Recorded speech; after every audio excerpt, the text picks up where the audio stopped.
Hey guys, it's Yoki here and welcome to the channel for a quick video demonstrating how to drive the Le Mans circuit in this new Ligier GSP 325 LMP3 car. After the 2.4 hours Le Mans special event that happened this past weekend, a few people asked for a few pointers as to how to drive the circuit, also the setup for the car and how to drive the car in general. So the setup that I used here in this video for this qualifying lap and also the race has been uploaded to Ultimate Setup Hub. The setup was the same between both the race and the qualifying other than a change in fuel load. And of course we'll be given some pointers and tips as to how to drive the car and track. So we're coming to the end of my first qualifying lap, my banker lap here. We're going to be setting a 3:48, which will be the fastest lap of the session so far. Good run coming off the exit of that forward chicane there. Now I'm not entirely sure why I am, but I am actually short shifting here as we're coming down the start finish straight, but we're on the approach to turn one. We're going to try and open this up as much as we can as we come through the first apex here. We are going to lift a little bit and then get the car as straight as possible before shifting down into second gear, trying not to take too much curb on either of those two apexes. Use the throttle coming out through the right-hander apex just to help balance the car a little bit more. Coming down into the S's now, we're going to use about 50-60% brake, just a short dab, carry it in fourth gear, and we should be flat through this right-hander. However, didn't quite have the line right and the confidence to do so. Again, a short dab of brake coming into Tête Rouge, then getting hard on the throttle. Could have tracked out wider there and used a bit more curb, carried a bit more speed through the apex. However, I was wanting to make sure that I was going to be improving here on this lap, so I was still holding back a little bit in reserve. So we're up nicely on our lap by just under half a second, and we're on the approach here to the first Mulsanne chicane. We're going to be looking for the 120 meter mark, basically the first set of dark patches on the Armco barrier on the left hand side, getting hard on the brakes, just about touching 100% momentarily. Third gear on the entry, second gear for the left hand apex, nice and smooth, getting on the throttle and carrying the speed out of the exit. Our upshift point is going to be when the lights actually start flashing. So you see as the rev lights continue to climb up, they'll start blinking, then they flash, and when they get to the point that they are flashing, that is going to be the time to upshift into the next gear. So we're now on to the approach of the second Mulsanne chicane. We're going to be looking for our braking point at the 100 meter board. Again, getting hard on the brakes, just about touching 100% for about half a second. Third gear on the entry, second gear through the apex of the right. Little bit loose there coming off the exit. Could have been a little bit smoother with the throttle application, but we did manage to get away with it. Now we're bringing the car over to the left hand side of the circuit, ready to open up the approach coming in towards Mulsanne corner. Quite a tricky braking zone this one will be. So we're going to turn in basically the end of the line, get the car as straight as possible, braking about 70% down into first gear, clip that apex curb. Don't take too much curb on the exit as it's very easy to straddle that curb, causing the car to bottom out and hurting your run off the exit of the corner. As you can see, not a purple middle sector, but we're still up a nice healthy amount on our previous lap. So now we're on the approach to Indianapolis. This is where the car will start to bottom out a little bit. If the car wasn't bottoming out, we could probably just lift going into Indianapolis, but because it is skating and rubbing along the floor, we are going to have to use a little bit of brake here, get the car as straight as possible before getting hard on the brakes again. Slight little lock up there, but we managed to pull off the brakes and get back on them and slow the car enough for a second gear apex. 60 meters before the corner here for our nudge, onto the brakes, about 50% odd. First gear for the apex there, again smooth on the throttle. That is the key to this car that I've learned so far, is you've got to be smooth and measured with your inputs. Get the car nice and straight before hard on the brakes, make sure the car is balanced before turning into the corner. Don't trail brake too hard, don't get too hard on the throttle on the exit. Smooth and measured, nice and clean. Entry to the Porsche curves, short dab of brake, turn the car in nice and smoothly, 100% throttle before the end of the curbing on the right hand side. Flat through the first left hander, 50% throttle coming through the second. Short dab of brake if you need to coming into this right hander. We do use a little bit too much throttle and take ourselves offline, and then it should be fifth gear coming through the left hand on the exit of karting. If you need to, do take fourth, don't take too much curb on the inside. Now it's just a nice clean run coming through the forward chicane. Plenty of curb here on the entry. Third gear through the first part, second gear through the second. Definitely could have taken more curb on the entry to that, but we get a good nice clean run off the exit, and we go and set a 3:46.595. I reckon there was probably another 2-3 tenths in there in that lap if we managed to hook up everything absolutely perfectly. But that was a fairly high-level overview of how to drive this car around a circuit. So let's actually talk about that a bit more in depth, as we've got the final 5 minutes here of that 2.4 hour of Le Mans race.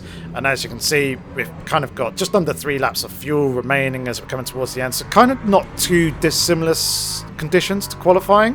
However, we are on warm tyres. But the video footage is going to serve as a good purpose, because we are setting some very, very fast lap times here while still making some mistakes during them. So it's a good way of kind of showcasing how to drive the car, but also talking about some of the quirks of the car, because people have some misconceptions about these feeder series cars where they expect them to be fairly easy to drive, considering they're the starting point for a lot of drivers who want to go into, say, sports car racing, especially in the prototype category, work their way up to LMP2 and hypercars. However, that's not necessarily the case, as perfectly demonstrated here by locking up the rear brakes a little bit and the car almost stepping out on us.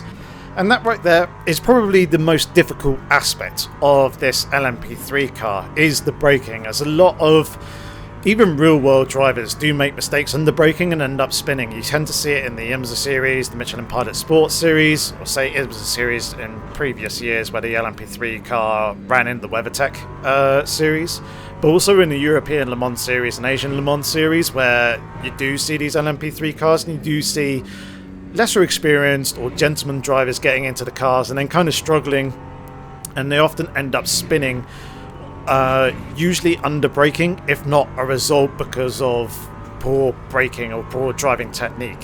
But that's what these cars are designed to do. They're designed to teach drivers good, proper driving technique, so they are more prepared for more powerful cars later on in the future. So what do you want to do when it comes to braking in this car? Well, the first thing is to try and get the car as straight as you possibly can before getting onto the brakes. And you don't want to be getting onto the brakes too hard in the majority of situations.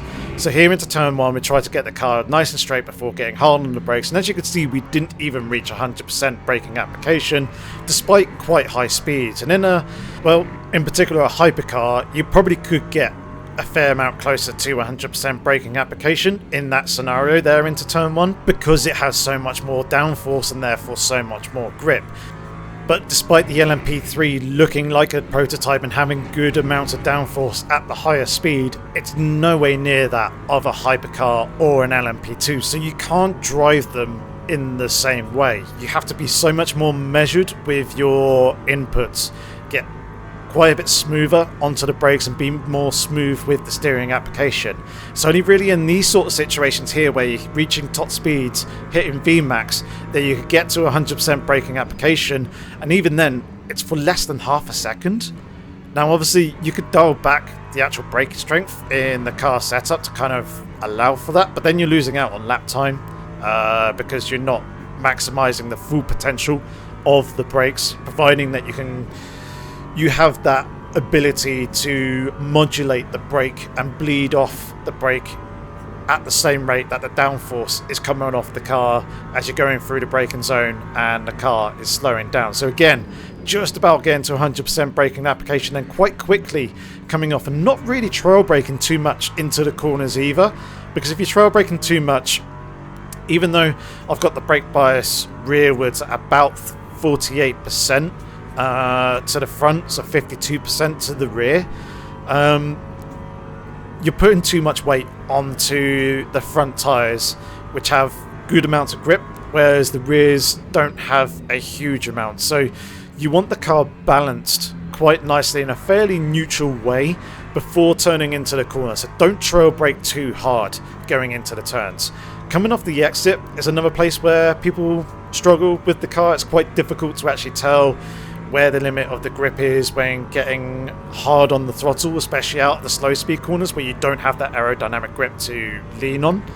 So you got to be pretty smooth with your throttle application. You can do it fairly quickly, you got to do it in a more progressive way than you would in some other cars. You can't jump and snap to 100% throttle like you can in some others. So like coming out the exit of Arnage here, you can see we go up to about 40-50% for a split second and then continue to progress on beyond that once I know that the rear tyres are gripping up nicely and then not going to bite on me if I go and put too much more throttle application. And then yes, steering is another area where we need to be smooth and measured. We don't want to be flicking the car aggressively into corners like you can in some of the hypercars, because we're not producing as much aerodynamic grip. The tyres aren't going to keep up with that demand.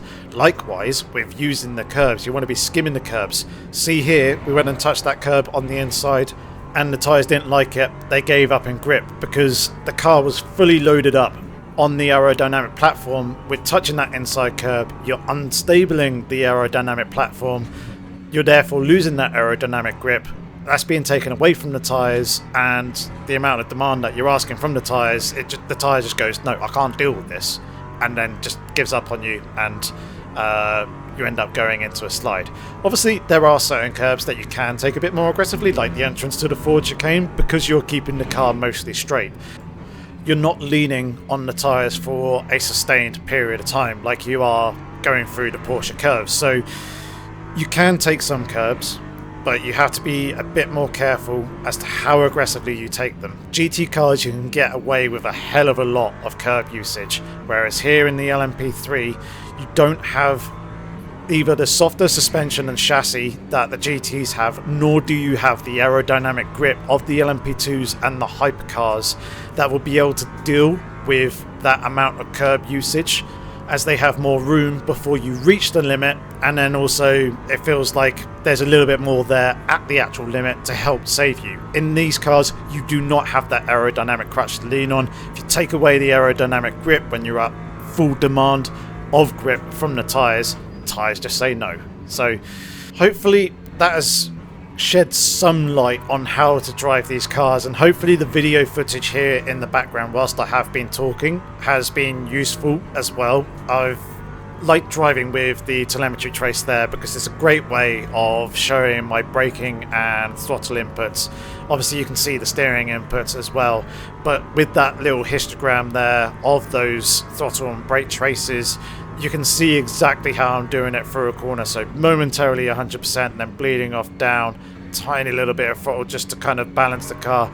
Quite aggressive initially on getting on throttle there, but not going to 100% throttle like I probably would have in an LMP2 or a hypercar, kind of holding it in and around that 60-70% for a split second before then going up to 100% once I know and I'm comfortable and happy that the car is providing the grip. So yeah, I hope this video has been useful to you. I am by no means a guru or an expert here in this car. I haven't driven it a huge amount here in Le Mans Ultimate, but I have driven it a fair amount in iRacing and other sims as well, and kind of got a bit of an understanding as to how these feeder series cars drive. And obviously I did very, very well here in this race and did set a good lap time, and people were asking for tips. So this is what I have so far.